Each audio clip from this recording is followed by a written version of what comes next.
Welcome to the Human Capital Innovations Podcast, your go-to source for personal, professional, and organizational growth and development. We hope you tune in often for all things people management, organizational development and change, organizational leadership, and social impact related. Maximize your personal and organizational potential with Human Capital Innovations Podcast.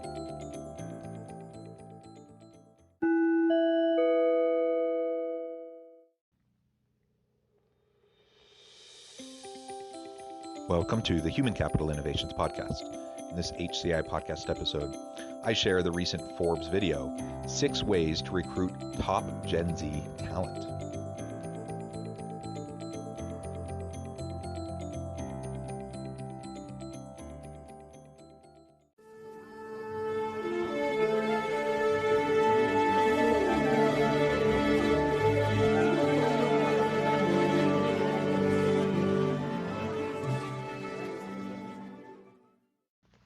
Welcome back to the Human Capital Innovations Podcast. It's great to be with you again today for this Forbes feature HCI podcast episode. Today I'll be exploring the recent Forbes video, 6 Ways to Recruit Top Gen Z Talent. On the cusp of their professional lives, Generation Z was looking forward to joining the workforce in the midst of a strong economy. Enter COVID-19, and all of that changed overnight. Now, as the economy is showing signs of life, this generation is taking a second look at their assumptions about the world of work.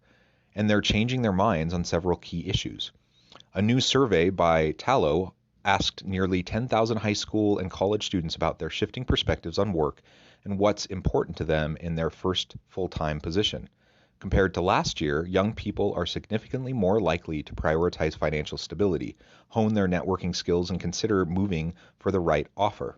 It might be easy to lump Millennials and Gen Z together, but there are some distinct nuances. While millennials may not entirely deserve their reputation as job hoppers, their careers have taken many turns, and they also play a significant role in the gig economy. Tapping into the next generation of talent has become more strategic than ever.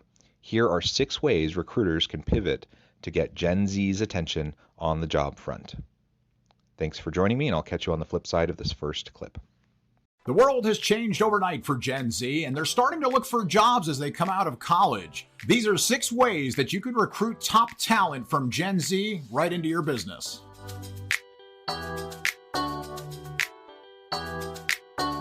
So let me start off by just acknowledging that when we generalize across age cohorts, obviously we're painting with broad brushstrokes, and those generalizations don't apply to everybody. So whether we're talking about the silent generation or baby boomers, Gen X, millennials, or Gen Z, obviously each individual is unique and they're going to have their own drivers, they're going to have their own preferences.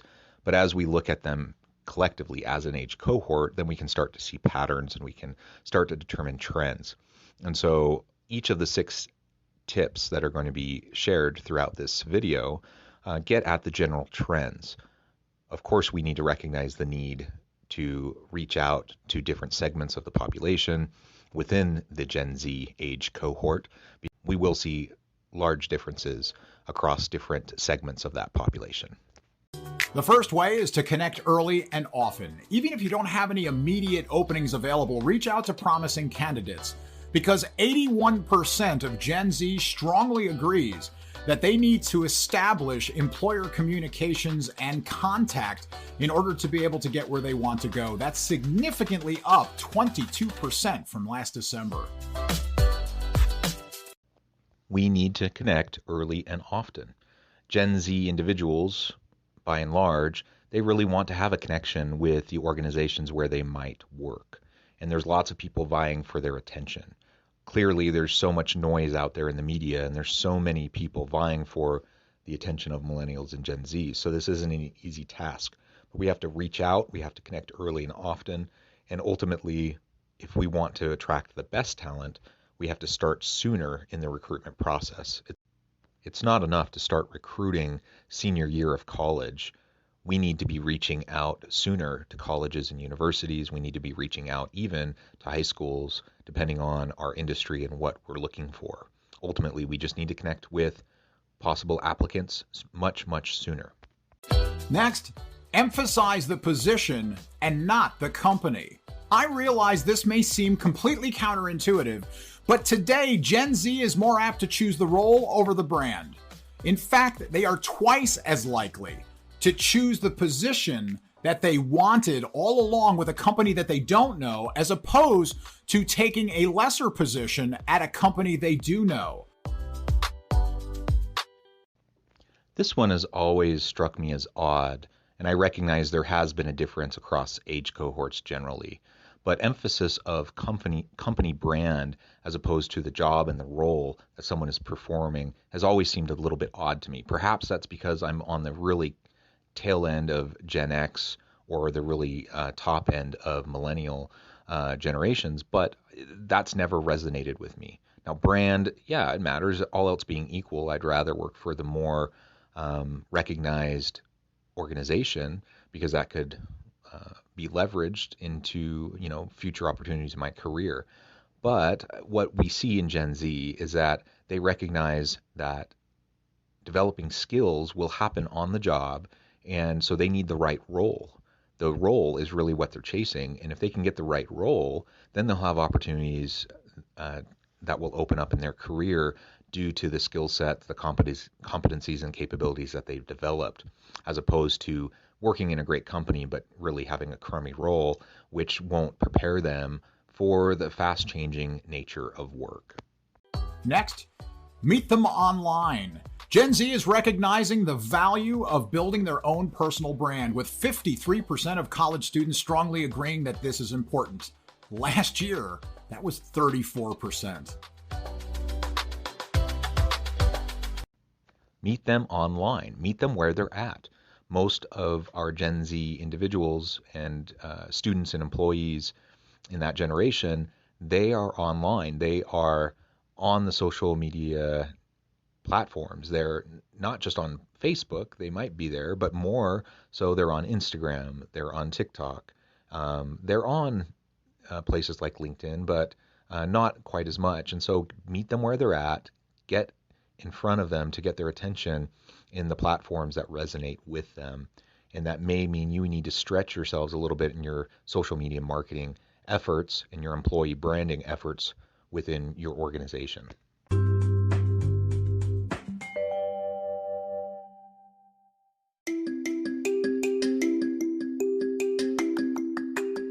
I'm excited to announce the publication of my new book from HCI Press, Bluer Than Indigo Leadership: The Journey of Becoming a Truly Remarkable Leader. Early in my adult life, I learned about an Asian proverb that translates as bluer than indigo. If you think about the color indigo, it is a brilliant, deep, and vibrant blue, what some would call the bluest of blues. To have something that is bluer than indigo is rare and truly remarkable. Contrary to popular myth, there is no one-size-fits-all or cookie-cutter approach to effective leadership. There's no silver bullet, no secret sauce, no go-to model that will solve all of our problems. The truth is, great leaders have all had their unique strengths and flaws, and have all had to discover and then pave their own distinctive path in their life's journey to fulfill their leadership potential. Bluer Than Indigo Leadership will help you discover your own path and explore those ordinary, everyday actions that will help you respond to an uncertain future and produce extraordinary results for individuals, teams, and organizations.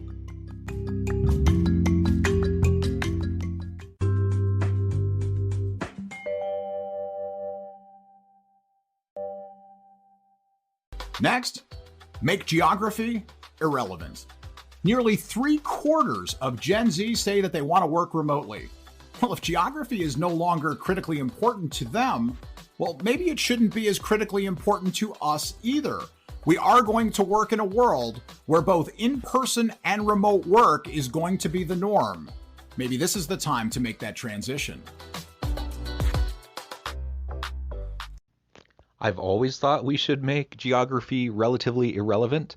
And if we haven't learned anything else during this past year of the COVID pandemic, hopefully we've learned that regional and geographic proximity just doesn't matter as much as we may have thought it did in the past. So many people have worked remotely very successfully for the past year. And so we need to make sure that if we're requiring people to be in the office, which requires them to be in a specific geographic location, that we better have a good reason for it. If we don't have a good reason for it, then we need to be more flexible. We need to allow people to live and work where they're at. And if they want to move and go somewhere else, does it really matter where they live? Does it really matter if they're working remotely or in person in the office? Now, for some roles, it does. And some organizations want a hybrid work environment where they're partly remote and partly face-to-face. So ultimately, you have to make that determination. But more than three quarters of Gen Z want to work remotely, and they want geographic flexibility. They're digital nomads, and they want to be able to go where they want to go. And so you may feel like that's a silly thing, or that that's kind of an entitled mentality, that they think that they can demand that kind of accommodation to their desired work life and the way they see their life going. But again, if you're looking for top talent, you're going to have to create roles and provide a workplace environment that is consistent with what your employees want. And if you don't, someone else will, and they'll go there, and other people will get the best talent. So don't be so rigid with the geographic location, and provide more opportunities for remote work whenever it's feasible. Next, diversify. If you have a diverse workplace, you'll attract and recruit even better candidates, because Gen Z is the most ethnically diverse generation yet. And so that needs to be reflected within your workplace. Every organization should be diversifying already and should be making inclusion one of their top strategic priorities already. But if you're not, just one more reason why it's important, why it means a lot for your bottom line, is if you want to attract and retain the best Gen Z employees with the top skills and capabilities to help your organization succeed, they simply aren't going to tolerate working for an organization that's not inclusive, that doesn't have a diverse representation in their workforce and in their leadership. So this is as important as it's ever been. And of course, from a human level, it's always been important. And even from a business case perspective, it's always been important. There's lots of statistics that show why a diverse workforce is vital. But just add to the list that Gen Z employees are going to expect to work in a diverse workforce. And if you're not that way, if your workforce doesn't represent the broader community, then they're going to go elsewhere. And lastly, take the long view. More than 1 in 3 Gen Zers say they plan to work in their first job for 4 or more years, and only 6% say that they want to work within the gig economy after graduation. They're looking for long-term opportunities. So if you want to build a loyal employee base, look for those people who can connect to your long-term vision. This is something that's shifted a bit from the millennial generation. We all know that millennials have gotten a bit of a bad rap for being job hoppers. They just move around from one job to the next. And, they may move every year or every 2 years. The reality is, Gen Z, we're seeing that trend go back a little bit.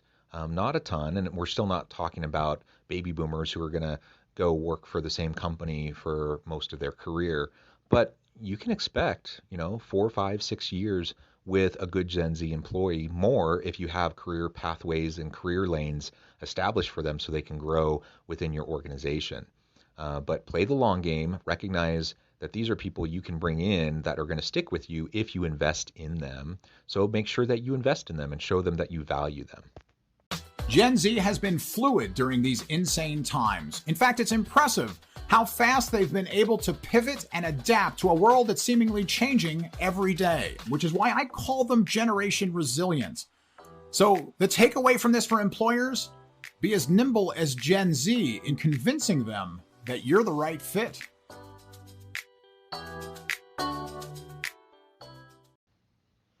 Generation Resilient. Employers, organizational leaders, they need to be as nimble as Gen Z. We need to recognize that this is a generation that's been through a lot, especially during this past year, during the pandemic. And they have challenged the assumptions, the traditional notions that have been held within organizations about what is expected. And they won't accept the old arguments or the old explanations if there's not good reason for why that's going to persist into the future. We need to be flexible. We need to be nimble. We need to show them that we're inclusive, that we care about them, that we're going to invest in them. And ultimately, we need to meet them where they're at and allow for flexibility in not tying them to a geographic location so that we can all thrive together. Thanks for joining me for this episode of the Human Capital Innovations Podcast. As always, I hope you stay healthy and safe, that you can find meaning and purpose at work each and every day, and I hope you have a great week.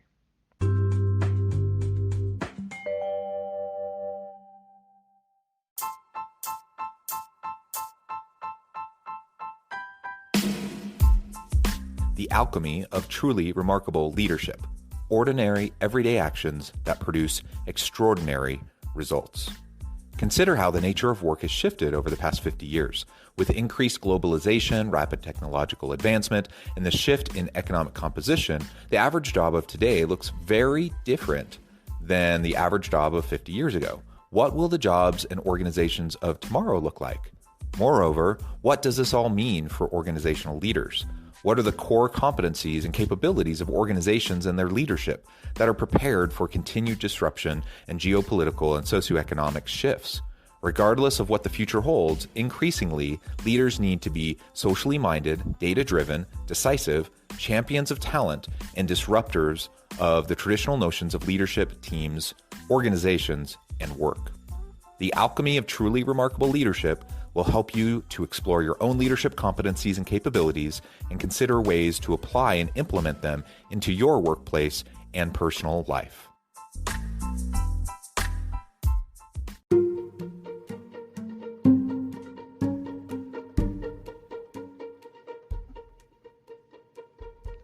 Check out Human Capital Innovations magazine, Human Capital Leadership. Human Capital Leadership is a free, interactive e-magazine with the mission to help individuals, leaders, and organizations find innovative approaches to maximize their human capital potential. We publish issues quarterly in August, November, February, and May. Take a look at the latest issue and let us know what you think.